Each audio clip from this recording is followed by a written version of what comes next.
بھلا تمہارا بنانا مشکل ہے یا آسمان کا؟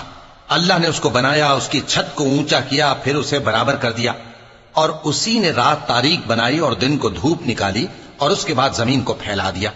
اسی نے زمین میں سے اس کا پانی نکالا اور چارہ اگایا اور اس پر پہاڑوں کا بوجھ رکھ دیا۔ یہ سب کچھ تمہارے اور تمہارے مویشیوں کے فائدے کے لیے کیا۔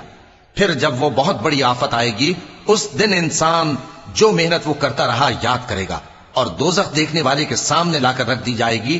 اب جس نے سرکشی کی اور دنیا کی زندگی کو مقدم رکھا تو اس کا ٹھکانہ دوزخ ہی ہے۔ اور جو اپنے پروردگار کے سامنے کھڑے ہونے سے ڈرتا اور نفس کو بیجا خواہشوں سے روکتا رہا تو اس کا ٹھکانہ بہشت ہی ہے۔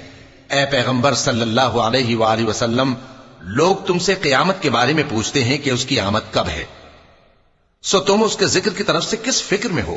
اس کا منتہا یعنی واقع ہونے کا وقت تمہارے پروردگار ہی کو معلوم ہے۔